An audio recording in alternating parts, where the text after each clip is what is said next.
Baiklah, hari ini kita akan belajar tentang perbandingan sumbangan tamadun awal.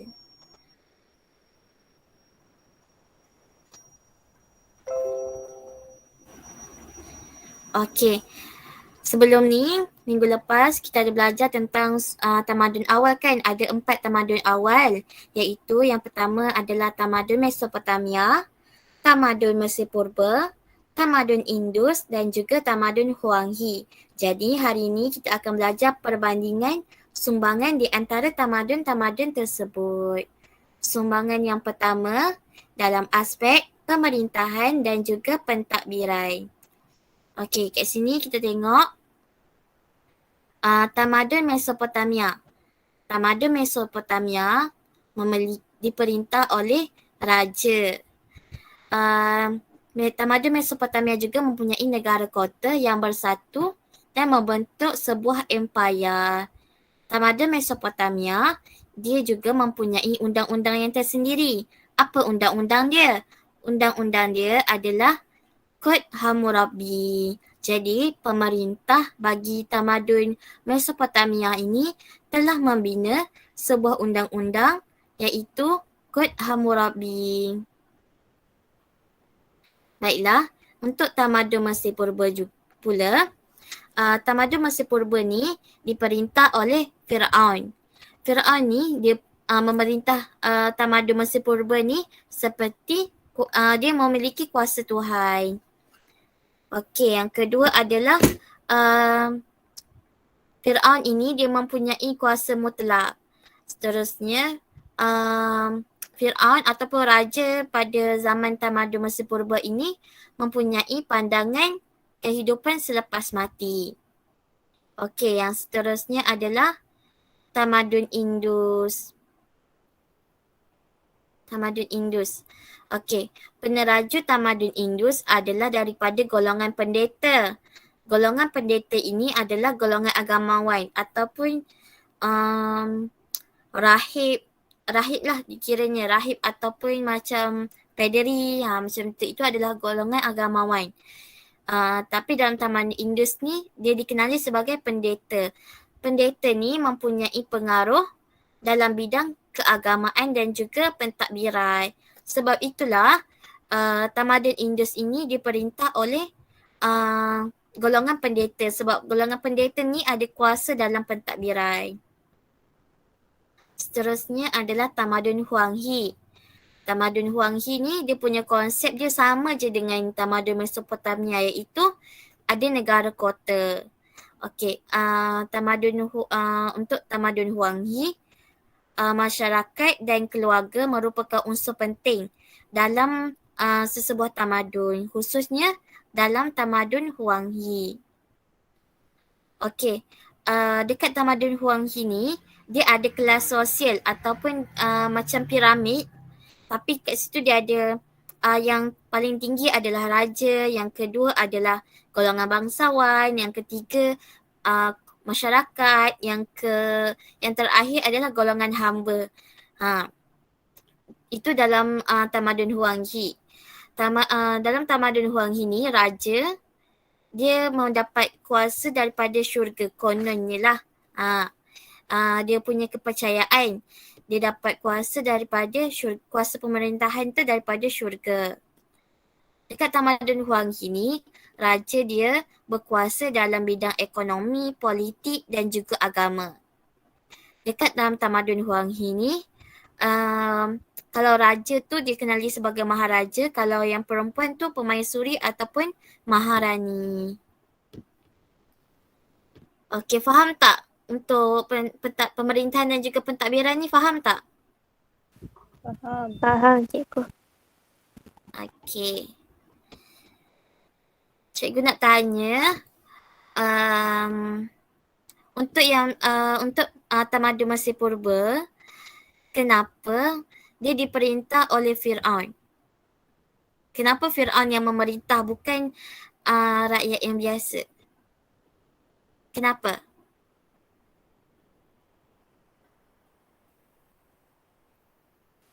Sebab dia raja yang berkuasa. Betul. Dia mempunyai, dia raja yang berkuasa mutlak. Okey. Seterusnya kita akan masuk kepada aspek kegiatan ekonomi.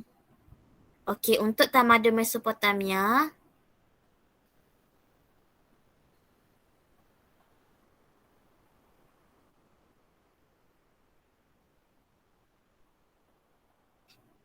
untuk tamadun Mesopotamia, ekonomi uh, ekonomi ini ditadbir oleh raja dan juga golongan agama. Okey, kerajaan yang menentukan kerajaan ataupun raja itu sendiri akan menentukan jumlah tanaman dan juga bilangan petani. Jumlah tanaman tu termasuklah tanaman apa yang petani tu akan tanam, berapa jumlah pengeluaran tanaman tersebut. Okey. Dekat tamadun Mesopotamia ni juga, dia juga mempunyai pekerjaan lain seperti pegawai, ada petani, ada jurukira, ada juga hamba.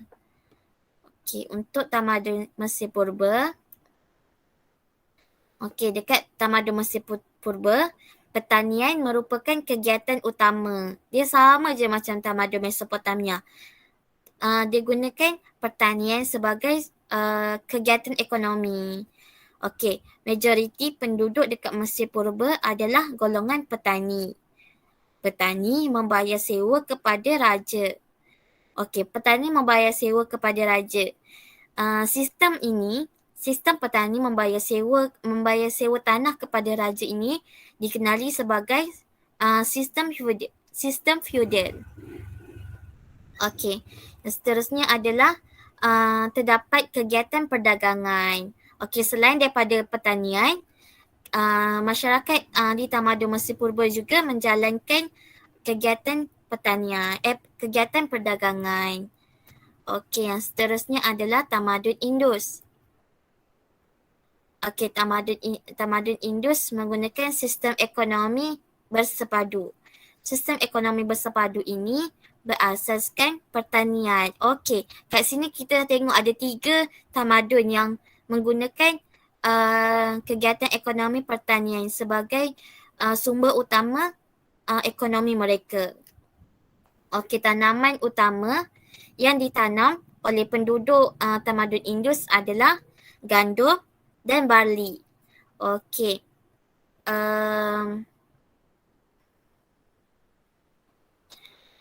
Seterusnya, selain pada dia bertanam, dia melakukan pertanian, dia juga melakukan peternakan iaitu menternak lembu dan kambing. Okey, terdapat tenunan kain dan melakukan kerja logam bagi penduduk dalam tamadun Indus. Dekat tamadun Indus juga masyarakat tamadun Indus juga menjalankan kegiatan perdagangan seperti mana masyarakat dalam tamadun Mesir Purba. Okey. Untuk tamadun Huanghe, tumpuan utama kegiatan ekonomi dalam tamadun Huanghe adalah pertanian sekoi dan juga tanaman padi. Tanaman utama adalah gandum dan juga barley. Dekat tamadun Huanghe ni, masyarakat tu juga menternak haiwan seperti lembu, kambing, ayam dan khinzir. Dekat sini kita tengok daripada tamadun Mesopotamia, tamadun Mesir Purba, tamadun Indus dan tamadun Huanghe, kesemua tamadun ini menjalankan kegiatan ekonomi pertanian dan juga ada menjalankan kegiatan ekonomi perdagangan lah sedikit, iaitu tamadun Mesir Purba dengan tamadun Indus. Okey. Kita tengok perbandingan dalam aspek seterusnya. Perbandingan dalam aspek teknologi. Untuk tamadun Mesopotamia, dalam tamadun Mesopotamia adanya sistem tali air. Seterusnya mereka cipta berasaskan gangsa, mencipta roda, sauh dan baja. Okey, dekat tamadun Mesopotamia juga dia mencipta sistem nombor yang berasaskan 60. Okey. Seterusnya ada diorang juga mencipta emas dan mencipta kertas daripada papyrus. Okey, dekat tamadun Mesir Purba, kemajuan matematik dan geometri. Dekat tamadun Mesir Purba ni ada sedikit kemajuan iaitu dalam bidang matematik dan juga geometri. Selain itu juga ada kemahiran dalam perubatan. Dekat tamadun Mesir Purba ni telah lahirnya doktor ataupun ilmuwan yang mahir dalam bidang perubatan seperti Ibnu Sina. Seterusnya ada pembinaan terusan dan pengairan menggunakan sistem kalender yang mempunyai 365 hari dan juga menciptakan kertas. Untuk tamadun Indus, kota ni dibina mengikut grid yang tepat. Grid yang tepat ini adalah satu bentuk ataupun satu lakaran yang mengikut bentuk yang tepat. Jadi setiap bandar ataupun kota dia mengikut grid tu lah. Maksudnya tersusun je. Semua grid tepat tersusun maksudnya. Okey. Dekat tamadun Indus ni juga ada sistem peparitan dan sistem pembentungan. Tamadun Indus ni dia menggunakan sistem yang sama dengan tamadun Mesir iaitu menggunakan kalender yang ada 365 hari. Dekat tamadun Indus ni juga dia juga menciptakan kertas sama seperti tamadun Mesir Purba dan juga tamadun Mesopotamia. Okey, untuk tamadun Huanghu, dia juga untuk tamadun Huanghu dalam aspek teknologinya adalah menghasilkan sutera. Seterusnya menghasilkan peralatan daripada besi, mencipta wang shilling, meningkatkan pengangkutan jalan dan juga terusan dan juga mencipta kompas magnetik. Okey, cikgu nak cerita sikit pasal tamadun Huanghu ni tentang penghasilan sutera. Dekat tamadun Huanghu ni, seperti kita tahu kan, tamadun Huanghu ni adalah dalam negara China. Negara China ni dia banyak sangat menghasilkan sutera yang berkualiti lah. Jadi asal mula penciptaan kain sutera ni adalah daripada Maharani China. Maharani China ni dia terjumpa satu ulat. Dia tak tahu yang tu ulat sutera tapi dekat ulat tu dia ada benang. Ada satu benang macam tu. Satu benang yang panjang. Jadi dia ambil ulat tu dan dia ambil benang tu. Dia cuba tenun dan akhirnya menjadilah sutera. Sebab itu sekarang ni negara China merupakan pengeluar sutera yang terbesar di dunia. Okey, untuk aspek teknologi ni semua faham tak? Boleh faham tak? Boleh. Okey. Seterusnya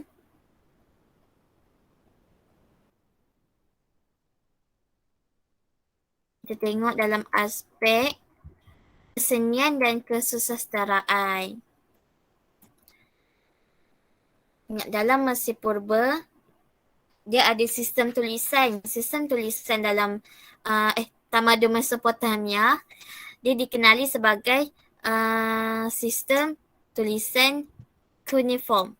Sistem tulisan cuneiform. Jadi penduduk Mesopotamia ni dah mula menulis. Dah pandai menulis. Sebab itulah ada sistem tulisan. Jadi dengan sistem tulisan tersebut, penduduk menghasilkan puisi. Selain pada itu, penduduk juga mula melukis ataupun mengukir patung bagi mengingati pemimpin mereka. Okey, untuk tamadun Mesir Purba, adanya sistem tulisan hieroglif. Okey, sistem tulisan hieroglif ni telah melakarkan hasil kesenian di tembok batu yang dikenali sebagai lukisan dinding dan juga mempunyai lakaran di kawasan perkuburan. Okey, untuk tamadun Indus, adanya sistem tulisan piktograf. Okey, penghasilan balang yang mempunyai ukiran geometri dan unsur alam. Okey, kita tengok tadi dekat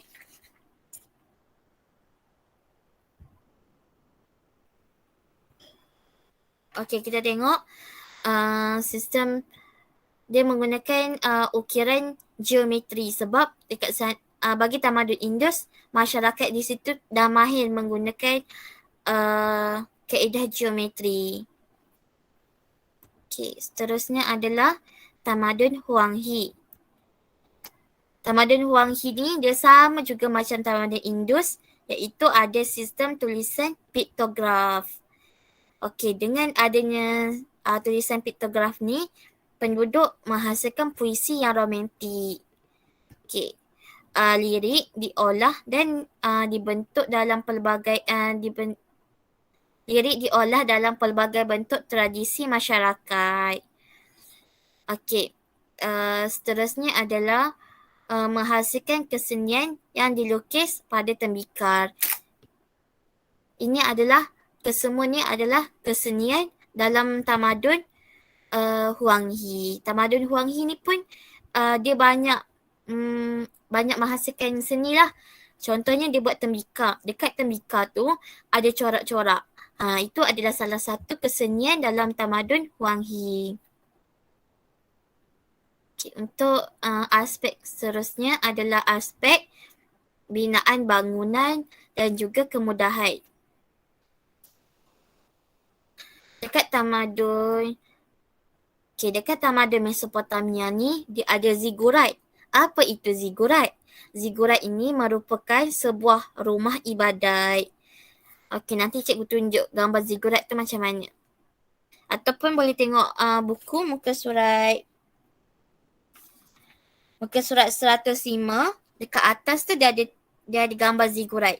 Itu gambar itu contoh zigurat lah, dia macam piramid. Okey, dekat tamadun Mesopotamia pun dia ada taman tergantung Babylon. Taman tergantung Babylon ni pun salah satu bangunan lah ataupun salah satu tinggalan bangunan dalam tamadun Mesopotamia. Boleh tengok dalam muka surat 105. Sebelah zigurat tu adalah adalah taman tergantung Babylon.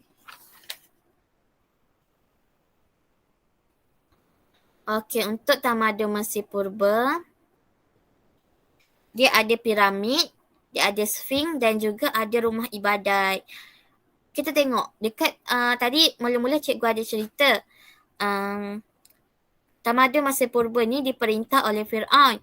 Jadi ada Fir'aun yang telah mengarahkan jurubina untuk membuat piramid. Okey, nama Fir'aun yang membina piramid tu adalah Fir'aun Ramses I. Jadi Fir'aun Ramses I ni dia telah membina piramid. Jadi sekarang ni banyak sangat piramid dekat Mesir. Itu adalah hasil daripada cadangan ataupun binaan daripada Fir'aun Ramses I. Okey, untuk tamadun Indus. Dekat tamadun Indus ni dia ada kolam mandi besar. Kota dibina mengikut grade yang tepat. Okey, ini sama juga macam cikgu terangkan tadi tu. Dia bina ikut bentuk yang tepatlah supaya semua kota tu sama je, tersusun. Seterusnya, tamadun Indus dia ada sistem paip dan pembentungan. Dia ada Dewan Perhimpunan. Dewan Perhimpunan ni dia macam satu bangunan ataupun satu bulatan macam stadium tu, tapi itu untuk mesyuarat. Okey, untuk Tamadun Huang He, Tamadun Huang He ni dia kurang sikit dalam dalam aspek seni bina lah. Tapi dia lebih banyak dalam aspek kesenian macam tadi. Dia ada bina tembikan macam tu. Okey, dekat Tamadun Huang He ni dia ada bandar. Bandar yang dibina pada zaman dinasti Shang iaitu Bandar Anyang. Terdapat istana dan juga rumah ibadat di tengah bandar. Okey. Istana dan rumah ibadat di tengah bandar ni adalah kajian daripada ahli arkeologi yang membuat kajian di kawasan Tamadun Huang He, dan mereka telah menjumpai ada tapak istana dan juga tapak perumahan dan tapak rumah ibadat dekat kawasan tu. Okey. Setakat ni faham tak?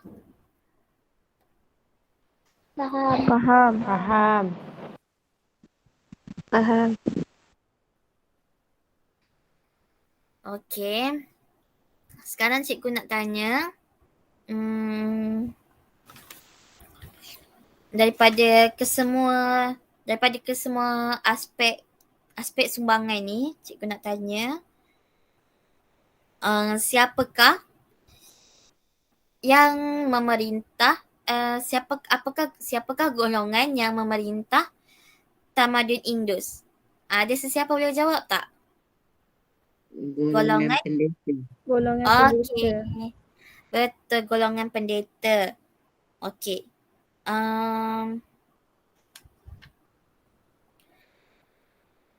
Tamadun Mesopotamia, dia ada mencipta kertas. Dia buat mencipta kertas. Daripada apakah penciptaan kertas tersebut? Papyrus. Okey, betul. Papyrus. Lagi cikgu nak tanya. Apakah fungsi zigurat? Sebagai rumah ibadat. Okey, sebagai rumah ibadat.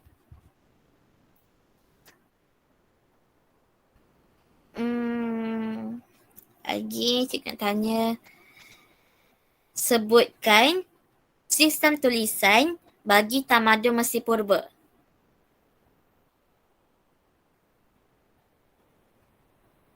Sistem tulisan bagi tamadun Mesir Purba. Hieroglif. Okey, betul.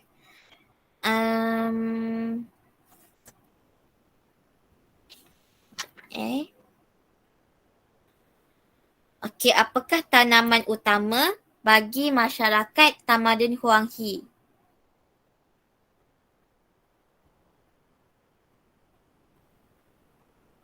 Gandum dan barley. Okey, betul. Tanaman gandum dan barley. Okey. Sampai situ je cikgu ajar dalam buku. Nanti minggu depan kita ada kelas kan? Hari Khamis. Jadi minggu depan kita akan masuk bab yang baru iaitu peningkatan tamadun Yunani dan Rom. Okay, sekarang ni cikgu nak main game dengan kamu semua. Menggunakan Kahoot. Kejap ya.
Okey, sekarang cuba buka link tu. Cuba tekan link tu, boleh masuk tak dalam Kahoot?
Boleh masuk tak dalam Kahoot?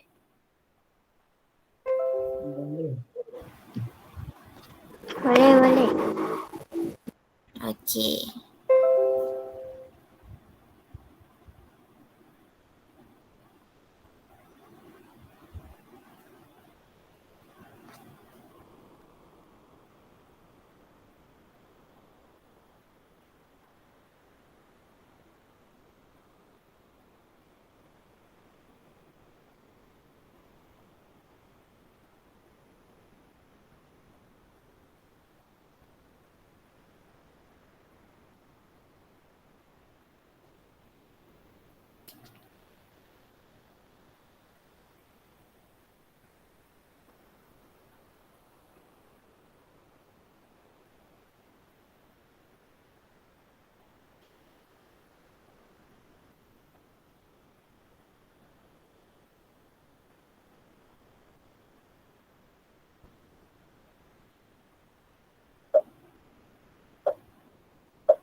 Cikgu bagi masa tu lama tau, 1 minit dia jawab.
Okey, kalau dah siap, kalau sesiapa yang dah siap boleh snap, boleh screenshot. Lepas tu nanti masuk dekat dalam Telegram. Dalam grup Telegram. Siapa yang dah siap boleh masuk, boleh screenshot dan masuk dalam grup Telegram.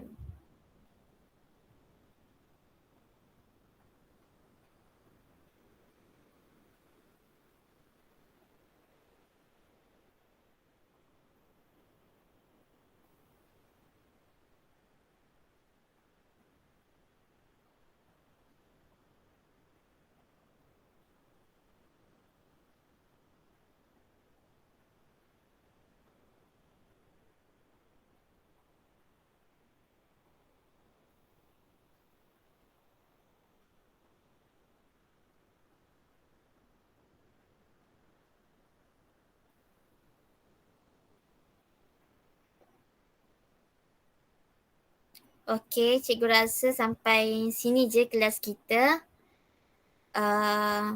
Nanti minggu depan kita akan masuk bab baru. Tapi nanti dalam grup, cikgu ada bagi tugasan lain untuk minggu lepas dan juga untuk minggu ni. Senang je tugasan tu. Nanti bila dah siap, hantar dekat dalam grup. Okey. Terima kasih. Terima kasih. Sama.